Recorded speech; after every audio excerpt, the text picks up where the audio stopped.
സംഭവം ഉണ്ട് കേട്ടോ. ഇത് OTT വന്നിട്ട് ഇവന്മാര് എടുത്തോണ്ട് നടക്കും. ഹലോ ഓൾ, ഈസി ടോക്സിലേക്ക് എല്ലാവർക്കും സ്വാഗതം. അപ്പം ഗഗനചാരി എന്ന് പറയുന്ന പുതിയ പടത്തിന്റെ ട്രെയിലർ വന്നിട്ടുണ്ട്. ഒന്ന് കണ്ടാക്കാം എന്ന് ഓർത്ത് വന്നതാണ്. 2 ദിവസം കൊണ്ടായി ഇറങ്ങിയിട്ട്. എനിക്ക് നാളെയാണ് പടം ഇറങ്ങുന്നത്. പിന്നെ ഇത് ഫ്യൂച്ചറിസ്റ്റിക് ആയിട്ടുള്ള ഒരു പടം ആണ് എന്നൊക്കെ ഞാനിങ്ങനെ കണ്ടു. അപ്പം എന്നാൽ പിന്നെ ഒന്ന് ട്രെയിലർ കാണണമല്ലോ. പടം കാണുമല്ലേ? 2040കളിൽ ഒരു ഡോക്യുമെന്ററി എടുക്കാൻ വേണ്ടി കുറച്ചുപേർ ഏലിയൻ ഹണ്ടർ വിക്ടർ വാസുദേവനെ തേടിയെത്തി. അല്ല, ഒരു പെട്രോൾ ഹെഡും അധികം പുറത്തൊന്നും ഇറങ്ങാത്ത കാര്യങ്ങൾ നിങ്ങൾക്കൊക്കെ അറിയാവുന്നതല്ല. ചരിത്രത്തിലെ ഏറ്റവും വലിയ ഇന്ധന വില വർധനവ് 2025-ലായിരുന്നു. പെട്രോൾ തീരെ കിട്ടാനില്ലെങ്കിലും അതിന്റെ പേരിൽ രാജ്യം കത്തിയിരുന്നു. ഗോൾഡിനും ലഹരി മരുന്നിനും പകരം ആളുകൾ പെട്രോൾ സ്മഗിൾ ചെയ്യാൻ തുടങ്ങി. What you want? അത് പിന്നെ രാഘവനോട് മഴ പെയ്യുന്നുണ്ടോന്ന് ചോദിക്കാനായി. ക്യാമറ കണ്ടു കഴിഞ്ഞാൽ പുറകെ കിടന്ന് തള്ളുന്നതിന് അന്നും എന്നും ഒരു ചേഞ്ചു. സ്വല്പം ഹിസ്റ്ററി ബൈ അലൻ. പേരപ്പന്റെ അപ്പൂപ്പന്റെ അപ്പൂപ്പന്റെ അപ്പൂപ്പൻ പണ്ട് ബ്രിട്ടീഷ് വൈസ്രോയുടെ ഗുമസ്തനായിരുന്നു. പേര് മിസ്റ്റർ ഗോപാല പിള്ള. പേര് ഗോപാലപിള്ള. പുള്ളി പിന്നീട് ഒരു മദാമയെ കെട്ടി, റെബേക്ക ഡേവിഡിന്. അവർക്കുണ്ടായ മകന് അവർ സ്റ്റീവ് നിർ പിള്ളെ എന്ന് പേരിട്ടു. അവിടുന്ന് അങ്ങോട്ട് ജെയിംസ്, സണ്ണി, മൈക്കിൾ, വിക്ടർ, പിന്നെ ഈ അലൻ. എന്നാലും ഇപ്പോഴും തെന്നി വീഴാൻ പോയ പേരപ്പം നീട്ടി വിളിക്കും, എന്റെ തിരുവാറമ്മളെ അപ്പാന്ന്. വിക്ടറിന്റെ ബട്ട്ലർ കം ശിങ്കിടി വൈഭവ് വൈദ്യനാഥിന്റെ ചില ഗുണവതാരങ്ങളിലേക്ക്. രസമുണ്ടല്ലോ. ഇന്നലെ പോയിട്ട് ഒന്നും ഒത്തില്ലല്ലോടാ. അപ്പൊ സംസാരിക്കാനും ഇവിടെ നിബന്ധനയുണ്ട്. അതൊന്നും അല്ലല്ലോ ഇവിടുത്തെ പ്രശ്നം. പിന്നെന്താ നിന്റെ പ്രശ്നം? എനിക്ക് ഈ 2 അലവലാദികളും വലിയ താല്പര്യമൊന്നും. പിന്നെ 2 അവന്മാരും അത്യാവശ്യം ജോലി ചെയ്യുന്നുള്ളതുകൊണ്ടാ ഇവിടെ ഇങ്ങനെ നിർത്തിയേക്കുന്നേ. ആ തടിയനുണ്ട്, അവൻ എൻ്റെ ഒരു അകന്ത ബന്ധുവായിട്ട് വരും. ഏതൊരു ഡോക്യുമെന്ററി എടുക്കുന്നതിന് ഒരു പർപ്പസ് ഉണ്ട്.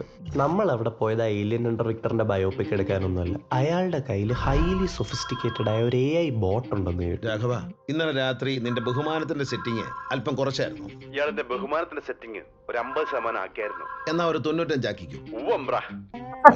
ഒരു പച്ച പുതച്ച പോസ്റ്റ് അപ്പോക്കാലിപ്റ്റിക് കേരളത്തിൽ വന്നിറങ്ങിയ അന്യഗ്രഹ ജീവിയെ കാതലിച്ച സിനിഫൈലിന്റെ ഇൻഡസ്റ്റലാർ പ്രണയകഥ ഈ വരുന്ന ജൂൺ 21 മുതൽ.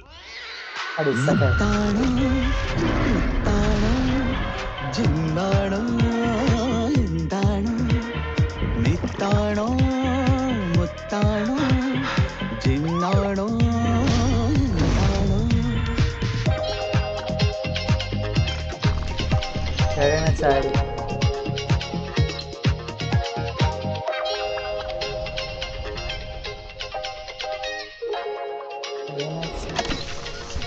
Arun Chandu, produced by Ajith Vinayakan. 21. സംഭവം ഉണ്ട് കേട്ടോ. ഇവിടെ സാധനം ഉണ്ട് പടത്തിനകത്ത്. ഇത് കൊള്ളാം.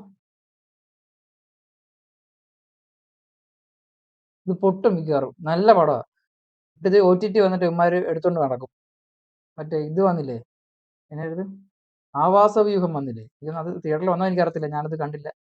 OTT വന്നപ്പോഴാണ് ഞാൻ പടം കണ്ടത്. പക്ഷെ ഇത് സാധനം ഉണ്ടോ, ഇത് ഉണ്ട്. ഇതൊരു വെടിക്കുള്ള പരുന്തുണ്ട് സാധനത്തിനകത്ത്. പിന്നെ ഉണ്ടല്ലോ, ഞാൻ ശ്രദ്ധിച്ച കാര്യം അറിയാം, ഇതിനകത്ത് ഫ്രെയിം മാറുന്നുണ്ട്. ഭയങ്കരമായിട്ട് ഫ്രെയിം ചേഞ്ച് ഉണ്ട്. ഇപ്പം ഒരു സീൻ കാണിക്കുമ്പം 4:3 ആ ഒരു ഫ്രെയിമും, പിന്നെ ചിലത് കാണിക്കുമ്പോഴത്തേനും 6:9 16:9 എന്ന് പറഞ്ഞ ആ ഒരു ഫ്രെയിം ചേഞ്ചസ് കാണിക്കുന്നുണ്ട്. പിന്നെ ചില ഫ്രെയിം 2000 ഫ്യൂച്ചറിസ്റ്റിക് ആയിട്ട് ഫ്യൂച്ചറിൽ എന്താണ് നടക്കാൻ പോകുന്നത് എന്ന്, ഇങ്ങനെ ഫ്യൂച്ചറിൽ ഇതായിരിക്കും നടക്കുന്നത്, അല്ലെങ്കിൽ ഇങ്ങനെയൊക്കെ ആയിരിക്കും നടക്കുന്നത് എന്ന് വെച്ചുകൊണ്ടുള്ള ഒരു പടമാണ് വരുന്നത്. ഇപ്പം കൊള്ളാം, സാധനം രസമുണ്ട്. എനിക്കിപ്പം ഒന്നുകൂടെ ട്രെയിലർ കാണുന്നുണ്ട്, പക്ഷെ ഞാനത് പിന്നെ കാണുന്നുള്ളൂ, അല്ലെങ്കിൽ നീണ്ടുപോകും വീഡിയോയുടെ നീളവേ. പക്ഷെ എല്ലാവരും ഒന്ന്, ഞാനെന്തായാലും നാളെ പോയി പടം കാണും. പടം കാണാനായിട്ടുള്ളൊരു സാധനമുണ്ട് ഇതിനകത്ത്. പിന്നെ ഇത് കൊള്ളാം. ഇതാണ് ഡിഫറൻസ് എന്ന് പറഞ്ഞത്. വ്യത്യസ്തത കൊണ്ടുവരാൻ ചെയ്യുമ്പോഴത്തേനും, അല്ലാതെ വ്യത്യസ്തത കൊണ്ടുവരാൻ വേണ്ടി കഷ്ടപ്പെട്ട് ചെയ്യുമ്പോഴത്തേനും അതിൻ്റെ അകത്ത് ഏച്ചുകെട്ടിൽ ആയിട്ട് മാറും. പിന്നെ അത് അങ്ങനെ ഒന്നും ഇല്ലെന്ന് തോന്നുന്നു. കൊള്ളാം, പടം കൊള്ളാം, ട്രെയിലർ കൊള്ളാം. പടം കാണണം. പടം കണ്ടിരിക്കും. ഇപ്പം